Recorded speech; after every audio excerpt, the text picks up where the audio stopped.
He now works in the mission support branches at NASA that provide medical expertise on space flight programs. As though being a doctor isn't hard enough, Dr. Barratt and his wife also have managed to raise 5 children. After Dr. Barratt's discussion today, we will have time for a few questions. And without further ado, on behalf of the U.S. Embassy in Lisbon and the Festival Internacional de Ciencias, I am very pleased to present to you Dr. Michael Barratt. Thank you. Okay, well, thank you so much for that very kind introduction. If anybody is keeping track of my history, I will just tell you that flying in space is easy compared to raising 5. Fortunately, both of those have turned out okay. I'm really happy and really honored to be part of the International Science Festival. And in the space of about 25 minutes or so, my plan is to give you a very high-level glimpse of what human spaceflight really is. And we can only scratch the surface, but hopefully I will tell you enough to entice you to want to learn more, and there is so much more to learn. And so as we get into this, this is 3 roads to space, one of which is my personal road, another is the NASA road, and another one is kind of the new road, the new frontiers that we're having.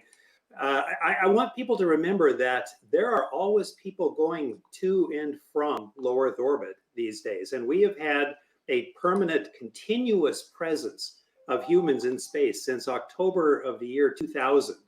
And I would imagine there's plenty of people listening, I hope so, that weren't alive when we started this. And so they don't know a life when people weren't living and working in space. It's a very international effort.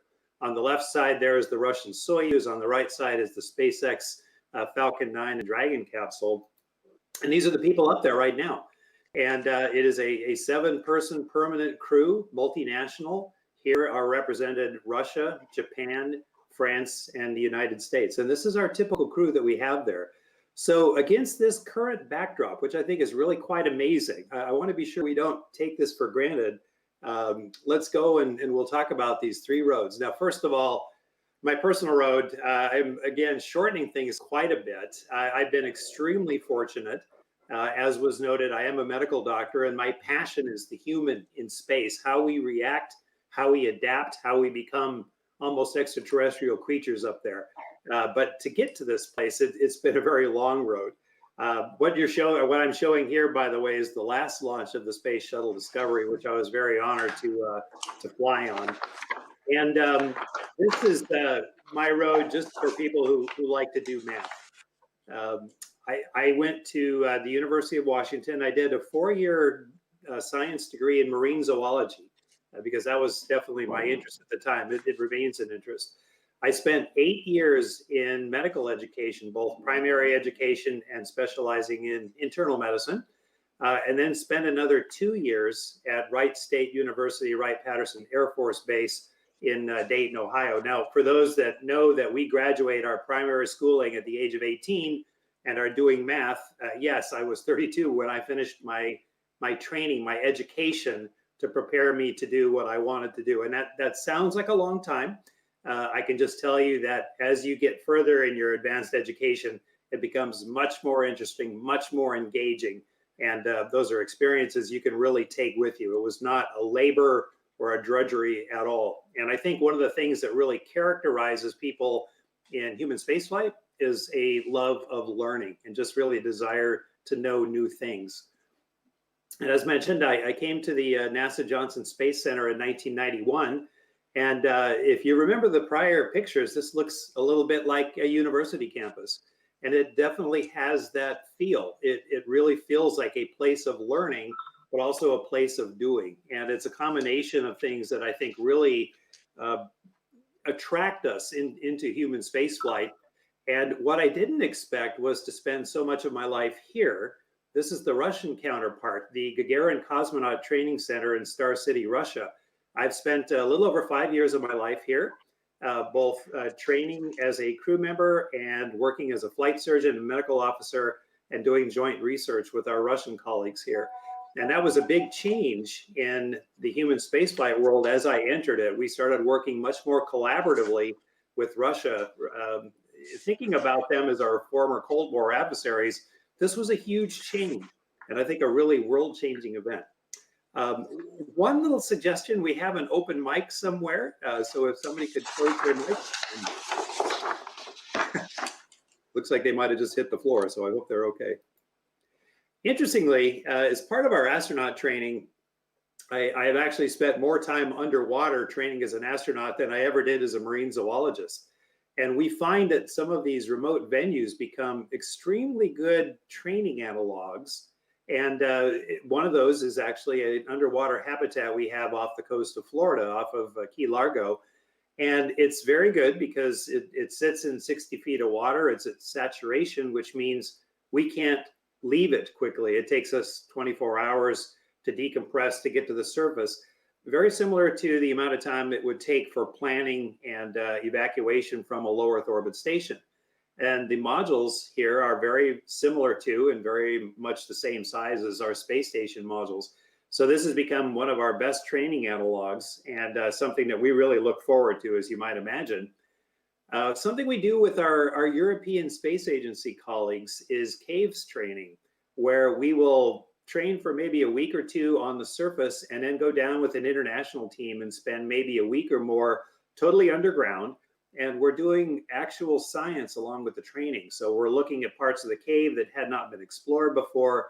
We're doing geology, we're doing biological research, and it's hazardous. Just like with space flight, your mistakes have consequences. You depend on your gear, your safety hardware, and teamwork, especially, maybe above all teamwork, to survive the day and do productive work. And this is one of the most fantastic experiences we have. This, by the way, is the Sagruda cave system in Sardinia. So it was a real pleasure to be there. And another thing we do is fly high performance aircraft. Unfortunately, we don't have little spaceships that we can just check out and go practice in. So we have to piece together the best preparation for a spaceflight experience by combining all of these analogs: underwater, high performance aviation, exploring in caves and other venues like that.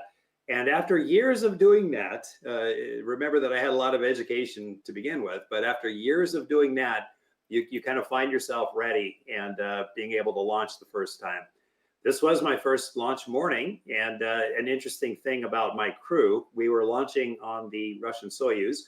In the middle is Gennady Padalka, my Russian commander, who is clearly one of the best in the business, and actually the record holder for the number of days spent in space cumulatively, which I believe is around 880.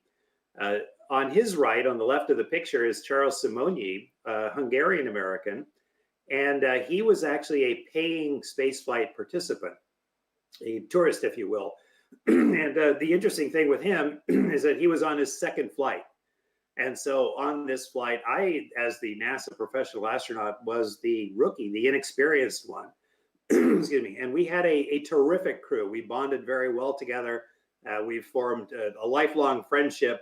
But it was a really interesting testament to what spaceflight has become. Multinational, commercial, supporting a tourist and experience adventure tourism industry. And I was very fortunate to be part of that on my first flight. Now, if all goes well, this is what it looks like to launch on the Russian Soyuz. Excuse me. This is in the country of Kazakhstan, and there's nothing around for tens and hundreds of miles, which is why we launched there. And the Soyuz launches as a very well-mannered liquid booster rocket stack. We are at the very top in the small capsule, and it's a very gentle liftoff. It's really quite amazing. You can barely tell you've left the pad until you see your countdown clock start to count in the opposite direction. And it's a very gentle, very smooth ride, but as you continue to build speed, the acceleration makes you feel heavier and heavier until you hit about 3.5 to 4 times your body weight. Then you really know you're going somewhere. And eventually that top shroud blows off and sunlight was streaming in for us that day. It was just an amazing, almost like an omen that things were going to go well, and they did. And a very amazing thing about this launch pad is that this is the same launch pad that launched Yuri Gagarin in 1961, April 12th, the first man in space who is everybody's hero in this international world. And so it's an incredible honor to launch from that pad. But it's also an incredible testament to Russian engineering, I would say, in that it was designed right the first time. It was built simple, elegant, and robust. And that pretty much characterizes Russian hardware. This is the most popular destination in low Earth orbit. This is where everybody's going, the International Space Station. And I was able to take this picture from my space shuttle mission, STS-133. We had a happy coincidence of several large cargo vehicles there at the time, a large European Space Agency cargo vehicle, a large Japanese one, and a Russian one. And so we had the largest pressurized internal volume in history.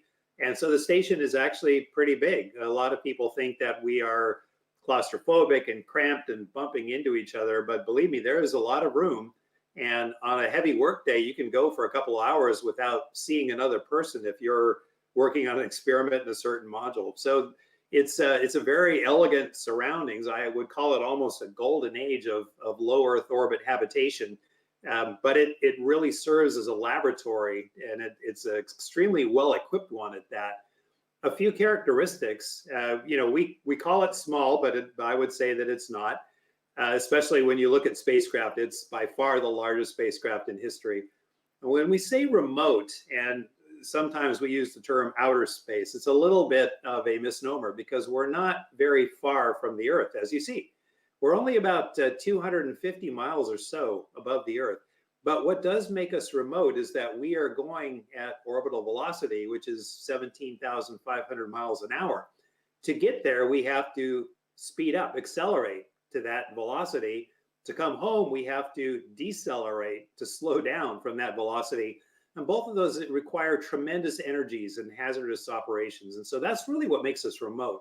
It's more that speed barrier than the distance barrier. But that will change as we start heading out of low Earth orbit again, and we'll talk about that. For those that are wondering, the atmosphere on the station is very comfortable. It's sea level pressure, which is 14.7 pounds per square inch, or about 101 kilopascals.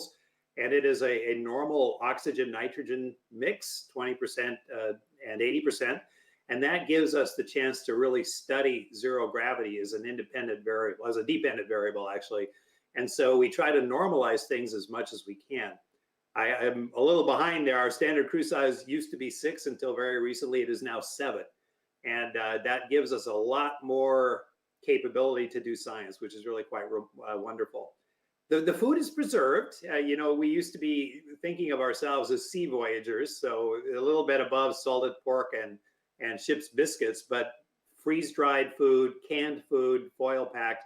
But it's actually better than that these days because we have so many cargo vehicles that come.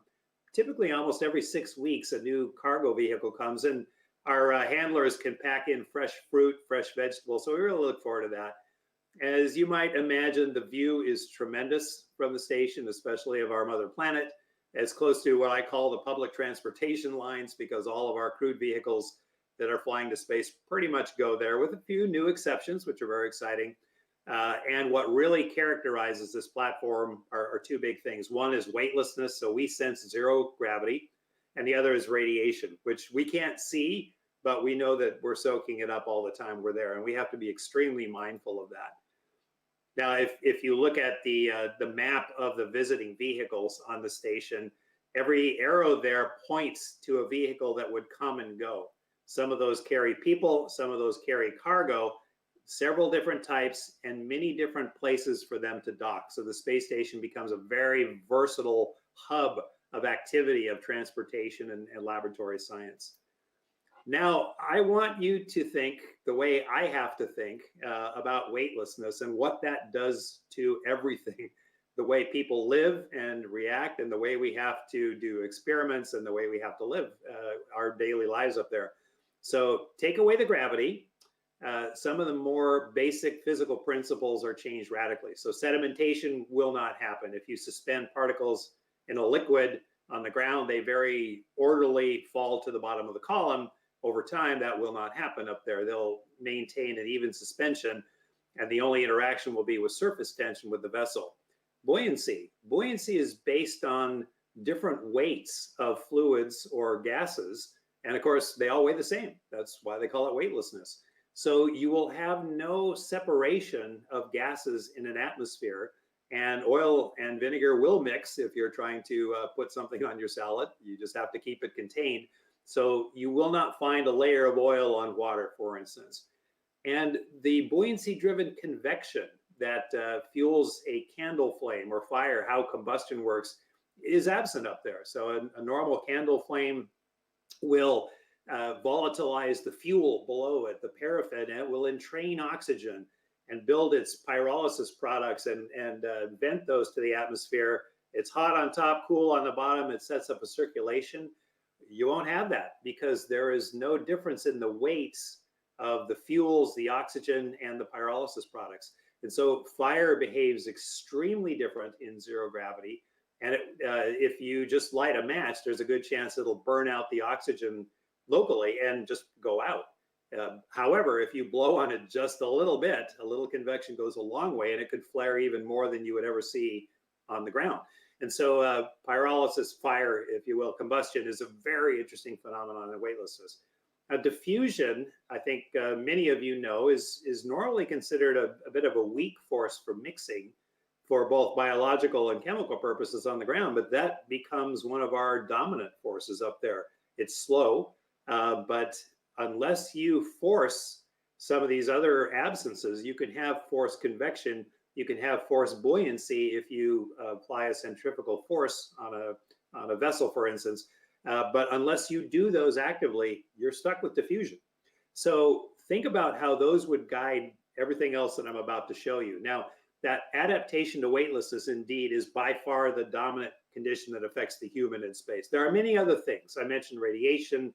There's noise. It's always noisy up there with fans and pumps. And there's all sorts of implications of trying to create your own little atmosphere. But the big thing is weightlessness and how the human handles it, which is really quite remarkable because we adapt quite well, thank you. But it's not without milestones and differences and some things that you actually have to pay for when you want to come home. I am summarizing about a week's worth of lectures into this. This is what the human does in space. So there is a big fluid shift that goes from the lower half of your body to the upper half of your body because gravity is no longer keeping that fluid down in your vessels or your tissues.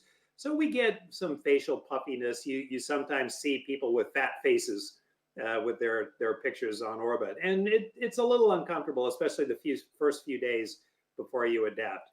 Your sense of balance, 3D neurosensory adaptations, we call it, your sense of balance is radically changed because you no longer have gravity tugging on the organs that normally sense this for you. You no longer have gravity providing the pressure on your joints or the sensors on your skin, on the bottom of your feet to tell you that this weighs down. This weight is no longer down.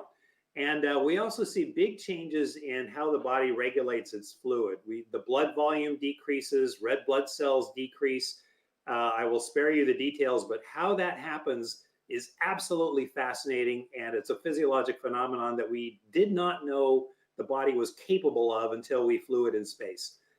We see heart and blood vessels change shape. The heart becomes more spherical. The internal organs change their position. Some of them change their sizes. One of the more problematic things is that because of the unloading, we start to lose bone and muscle mass. And so we have to exercise 2.5 hours a day to try to counter that. And then some things that people hear and they like to think is a very pleasant thing. You will get skinnier. You'll get slimmer in the waist. You'll get taller. Your chest will get a little bit bigger, and it sounds great, but just trust me that you pay for that when you come home. And one of the things that you see almost immediately is the neutral body posture, where left to its own devices, the body assumes a posture which is basically the sum forces of the big muscle groups in their relaxed state of contraction. So this is me at a workstation that now has to accommodate that new posture. There's many things that I could show you about weightlessness, but this is one of the easiest ones to show you. So I'm going to play a quick video clip, and what it's going to be is how fast the body snaps into this position. I'm going to force myself into a rigid standing 1G position, if you will, and then totally relax, instantly relax, and you'll see what happens. How quickly the body snaps into this position, how definitive the endpoints are, as I'll show you. Starting from a forced 1G orientation and totally relaxing. This is what it looks like to assume the neutral body posture. One point it's about quickly.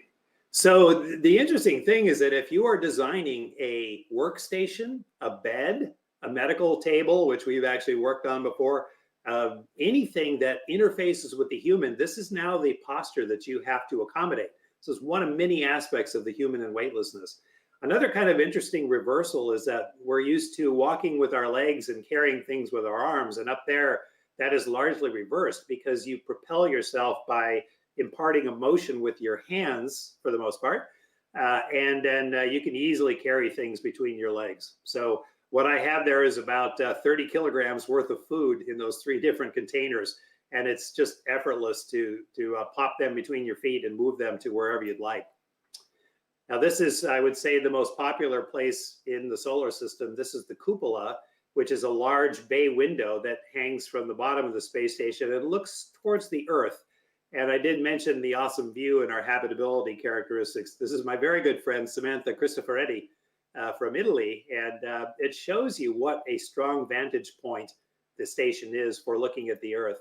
A couple of opposing views, sometimes depending on what side of the world we're on, we see ocean dominantly, just white swirly clouds. And it's just an incredibly beautiful view. And on the right there is basically Western Saharan Africa. So you see dune patterns. And the beauty of the Earth is amazing. But one of the important things is it is not static. It changes all the time. And you could look at the Earth for the entirety of your waking hours, and you could do that for a year up there, and you will never get tired of it because it is constantly changing. So we all become students of geography. And one of the reasons is we have to, because there's no borders. When you look down, you won't see the nice lines that you're used to when you're looking at a map. You have to learn geography in a new way, totally based on natural geographic borders, which I think is a good thing. I almost wish I had learned it that way in the first place. If you really want to see the footprint of humanity, though, you see that at night, on the night side of your orbit. And the distribution of city lights shows you where people live. So here you can see Cairo and the Nile Delta. Where are the lights? It's where the people are. And the Mediterranean up there in Israel. Remember that we are going 17,500 miles an hour. So this is a little bit closer to what we see. This is sped up just a little bit, but not that much actually. So here we're going past the Nile Delta. We're going past the Sinai Peninsula up into Israel there, Lebanon, and towards Syria. And the features that you see at night are, again, city lights, a little bit of reflectance of clouds if there's a moon out there, which there was in this case. There's a couple of other things that dominate our night sky. One of those is lightning, because there's always lightning going on in the world somewhere. And the other one is auroral lights, which are really quite beautiful as well. So I'm giving you my experience as my personal road, which obviously intersects a lot with NASA. I'm going to vastly summarize the NASA road by showing you this. We have had several different programs since the early 60s, and each one of those has been associated with vehicles and platforms, destinations, mission statements, and I'm summarizing all of these here by showing you the Mercury, Gemini, and Apollo capsules on the left, the space shuttle, which gave us many decades of productive science, the space station we're flying now, the venerable Skylab station, which flew in the 70s. And I did include our Russian colleague station, the Mir station up there, because we actually started flying with our Russian colleagues in the 90s. And this was really important for NASA because, number one, it ushered in this new world of collaborative work in human spaceflight. That's now the expectation, but we had to start early, and it was hard to do. Number two, we actually flew 7 crew members for a long duration aboard the Mir station during the 90s. That's how we got to know each other. We also flew several Russian cosmonauts on the shuttle. And so that became a huge part of NASA's experience. I can't imagine building the International Space Station without that experience. So this is kind of the NASA road up to now. And now here's part of what's new. So from a NASA-centric view, our new initiatives really roll up in the Artemis program. Now, Artemis, some of you may know, was the goddess of the moon. We had the Apollo program, which took us to the moon in the first place. Now we have, which I can call a sister program, the Artemis program, which includes several platforms, but it's very much oriented towards getting us back to the moon, and with a much greater purpose and greater endurance. With that, we're building on the Apollo legacy and new advances in technology, propulsion systems, electronics, miniaturization, and it will be a much more modern approach and a much greater chance at sustaining it. Now, why do we want to go back there? Many, many reasons. One of the most interesting things, though, is the geology of the moon, the science that the moon offers. And what we did was formidable. There's no question back then. This is Harrison Schmid looking at a boulder on the lunar surface, but this was a location on the moon which was fairly easy to get to. You could launch from the Earth and move towards a more or less equatorial path on the moon and get to several very interesting places, but not the most interesting places. The new spacecraft we're building is called Orion, and it's a very large capsule which would carry 4 people and a lot more stuff, and we could be in this for up to 21 days as an independent flight vehicle. I was actually lucky enough a few weeks ago to do some of the testing in this vehicle for time and motion studies and equipment layout. And it was just very nice to put on a suit again and get in this vehicle and test out the systems. Welcome to the pandemic world. It's not easy to do this in a mask, but when you have a really dedicated team, these are some of my office mates, it all went very well.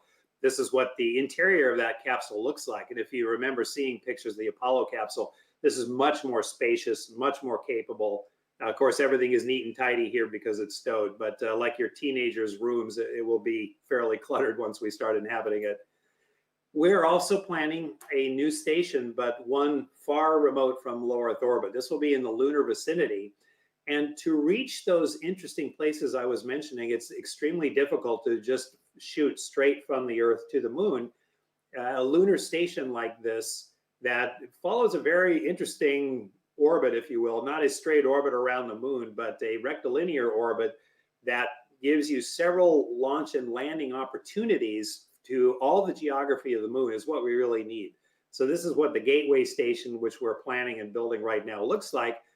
And when I mentioned interesting, what does interesting mean?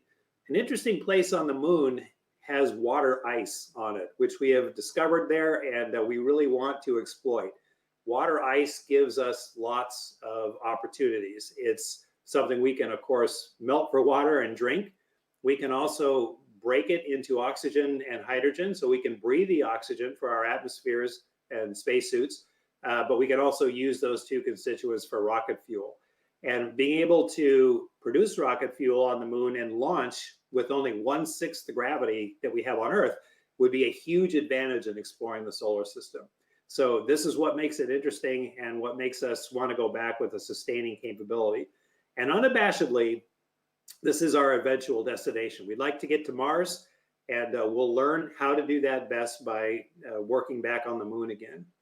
Now, finally, the new road. And I artificially divide this very simplistically into internationalization and commercialization.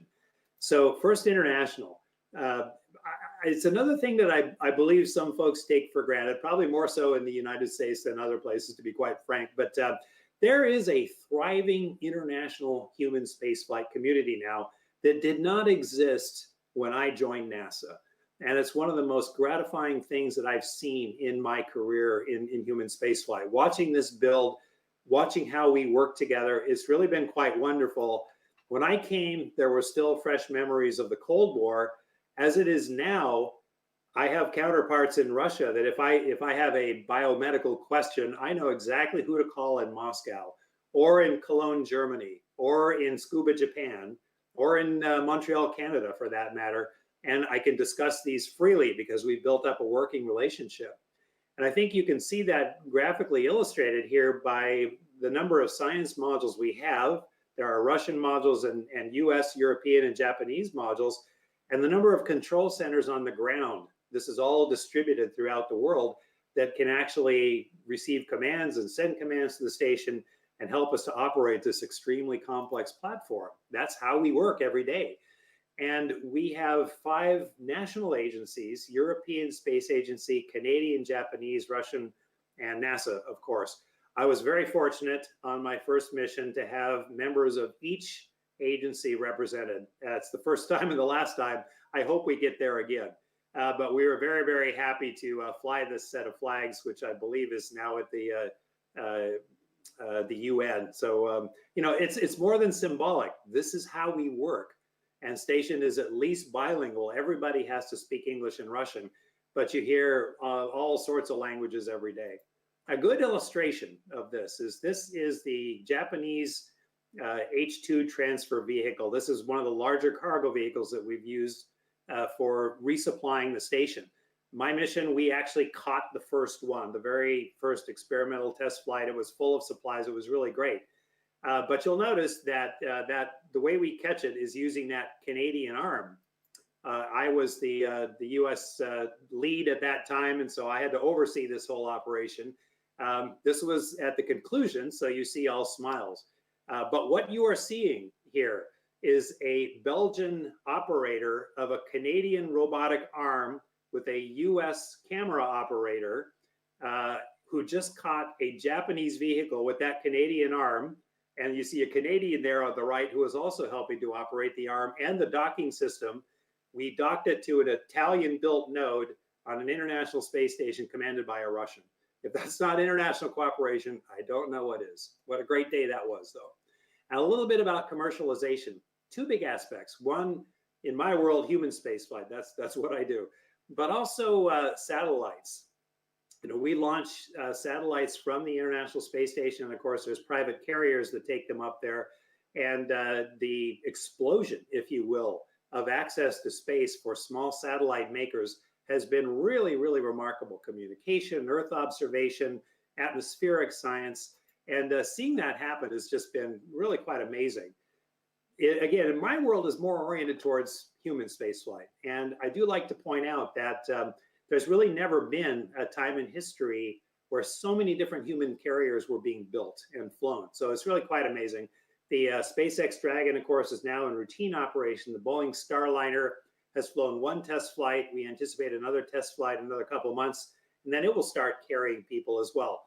The Sierra Nevada Dream Chaser looks like a mini shuttle, because it is on contract to start delivering cargo to the station in the next couple of years, and we will hopefully human rate that as well.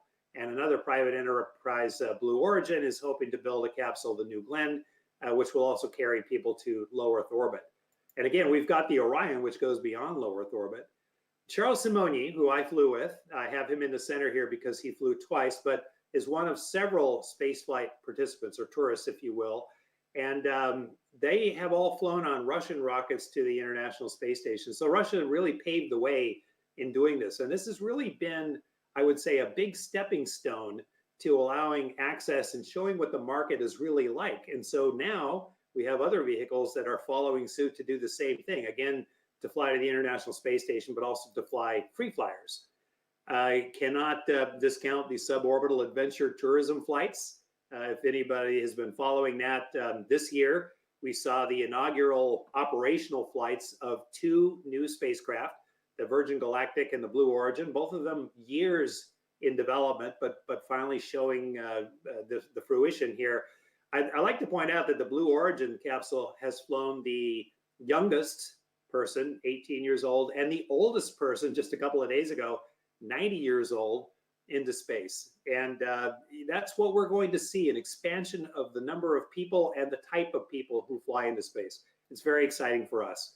And another interesting thing, the space station is the most popular destination, but it's not inevitable. The SpaceX Inspiration 4 crew launched and just did a free flight. And so this was 4 non-professional astronauts, first time that's ever happened, just recently, that flew on the SpaceX Dragon, and they had a fabulous flight. Again, they were a stepping stone and really paving the way toward an expansion of this. And what's also very interesting is that we will involve the commercial world in our next steps as well. Now, we don't know who's going to build NASA's lander, but we do know that our partner, SpaceX, who works with us in the commercial world, is building this beast called the Starship. And I've been down there to see this several times. It's really quite an amazing testament to what private industry can do when given access to all the knowledge base that's out there. So with that, I'm going to stop. I want to remind people that Portugal is indeed a member of the European Space Agency, one of our sister agencies. And again, I hoped to entice you to learn more. If you look at the websites of both of these, I would say ESA has a terrific website that you can explore almost every aspect of spaceflight. I really encourage you to do so. And final slide, we'll open for questions, but I have to give a nod to the incredible legacy of maritime exploration that Portugal has. Vasco da Gama there showing his routes. The new parallel is interesting because I have to have a faceless astronaut because there is no one face. It's such a team sport, a community-dependent activity that there really can't be one face per se, but it's the same notion. We're trying to explore, we're trying to find new routes to places that will make things more economically viable and really help us learn about what the world is like and the solar system is like. So with that, I'm going to stop sharing. There we go. And I hope by that deafening silence that everything went okay with that. Dr. Barratt, thank you so much. It's truly fascinating to hear your perspectives.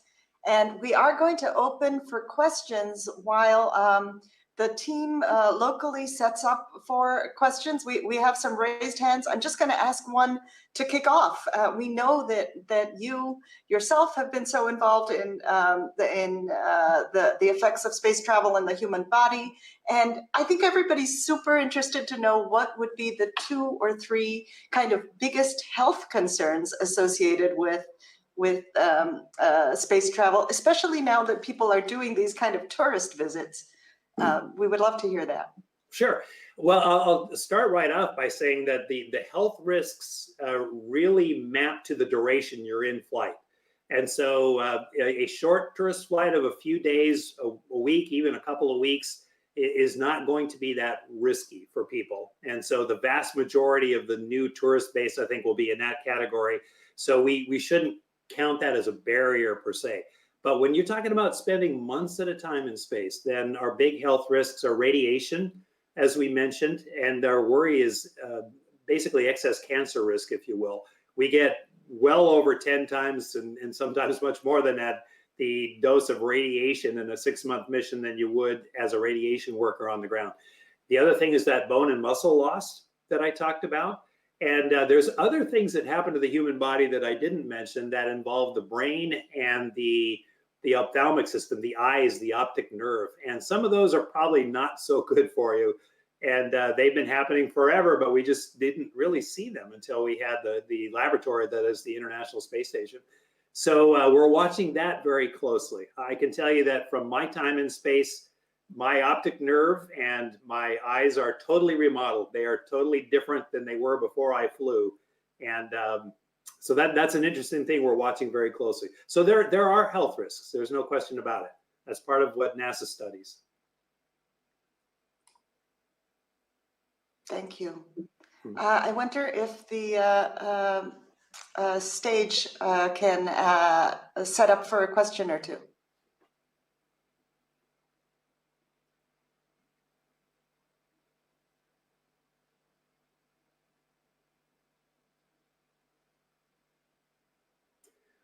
While they're setting up, I would say that for those that are interested in what space does to the human, the NASA Human Research Program, and you can just go online, Human Research Program, is a really good place to start, partly because I used to run that program, but partly because I really think it will help people understand what those risks are.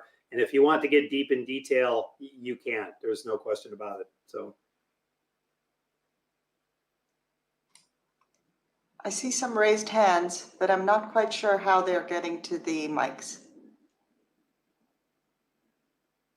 Okay, in the meantime, I'm going to ask you another question on, so given your expertise, do you know of any differences on effects for men versus women in space, medical effects?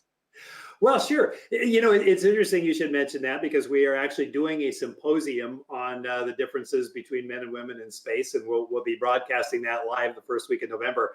But sure, just like with any place, any venue, any hostile environment, you see differences in men and women, just like you see differences between older and younger people. And we actually see differences between multicultural, multiracial people who inhabit these. So yes, there, for instance, the cardiovascular system is the changes. Women are a little bit more vulnerable to the acute effects, but long term, they're probably better. Radiation is a little bit more dangerous for women than men. This brain and eye thing is probably a little bit more dangerous for men than women. So it's interesting that two of our top risks kind of cross over there. But the take-home message is that there's no differences that cause us to approach spaceflight any differently than we would. So women have served every role in spaceflight. They have done spacewalks. They've served as space station commander, pilots, shuttle commanders. You know, everything that we do up there, every critical job has been done by both men and women. And I would say younger people and older people as well. So nothing that's limiting, but something that you have to study. That's encouraging to hear. In fact, we read today about the first, I believe, Chinese woman astronaut. Mm-hmm. How are we doing with getting questions in the live audience?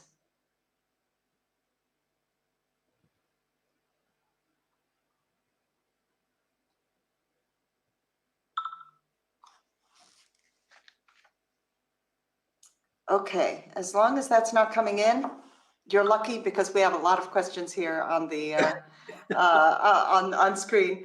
Tell us, what was the hardest or the scariest thing to report about your own space experience? Wow. Well, I would say my first spacewalk has to include some of the scariest memories I have. Spacewalks are an amazing combination of joy and terror and determination and worry because you really are out there to do a job and you want to get it right. There was a time that I was at the end of the Russian robotic arm, and it's a very interesting and very flexible arm. And as Gennady was moving it from the bottom, it was my job to take pictures of the cables that we had just put out for new antennas, and it would flex a lot.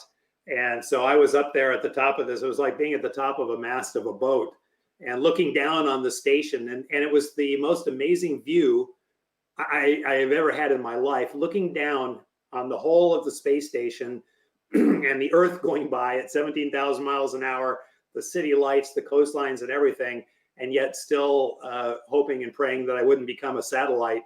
The combination of those two things, I think, will always be ingrained. Now, obviously, everything went great. And it was really an amazing and very successful spacewalk, but it gets your attention. And what would you say was the most unexpected thing? Like, they prepare you, I'm sure, for everything, but what didn't you expect? Well, it's interesting. By the time I flew, I had already published the first edition of my textbook on space medicine. So I thought, okay, I know exactly what's going to happen to me. I would say I got it about 85% right. And some of the things that were very unexpected was, you know, how well we adapt from a neurosensory standpoint to space. We become three-dimensional creatures that, once we get used to our surroundings, can navigate easily in free space. And we can take our reference frame with us rather than getting it from our surroundings, or we could change those back and forth at our convenience. And you can go from one module to another that may be oriented totally differently, but immediately snap into a new reference frame. And I just found that absolutely amazing that, A, we can adapt to that. I mean, why can we do that? I still don't know the answer to that, but we are just tooled for zero gravity. I guess the other kind of unexpected thing was just how wonderful it was being with my crewmates. We bonded. We had meals together twice a day, and we just really had great times around the galley table. Everybody was working very hard, and after dinner, we would all go back to work. But just time with your shipmates, if your crew is good, I have no question that we could have broken orbit and gone to Mars and come back in 3 years and still been friends. And actually, we all still like hanging out together after the mission, which drove our wives nuts, but. We have one more question, which actually comes from the audience, and it is, of course, you've been out into space. What do you think about extraterrestrial life?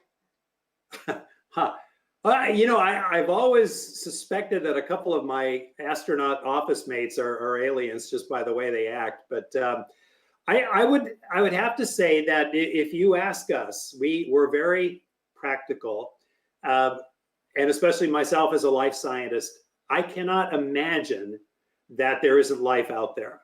A lot of things have changed since I came into the space world, one of which is we've discovered thousands of extraterrestrial planets. When I grew up, there were only 9.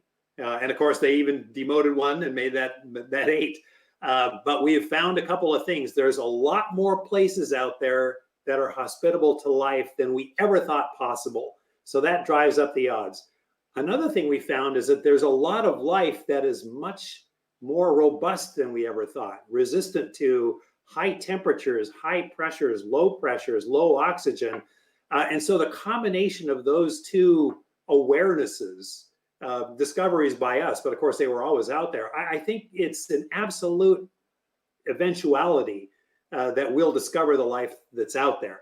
Now, it's most likely going to be very simple life, what we first encounter, especially if we find it in our solar system. That's part of what makes Mars so interesting to us. But you can't have intelligent life without starting from the bottom. And I would say that we've discovered that the pyramid base at the bottom is much broader than we ever thought possible. So we haven't encountered it yet. NASA cannot keep a secret, I guarantee you. So if we had, you would know. Well, everybody who's been involved in getting this going is so grateful to you, to NASA, and to all of the efforts that are made to explore space. And with much appreciation from the U.S. Embassy in Lisbon, from the Festival de Ciencias organization, we applaud and appreciate all you do. Thank you so much for being with us today. All right, thank you so much. And I hope the rest of the conference goes great. I've explored your website. It looks awesome. So really enjoy it and savor the sharing of ideas. Thank you, sir. Okay, bye-bye. Obrigada a todos.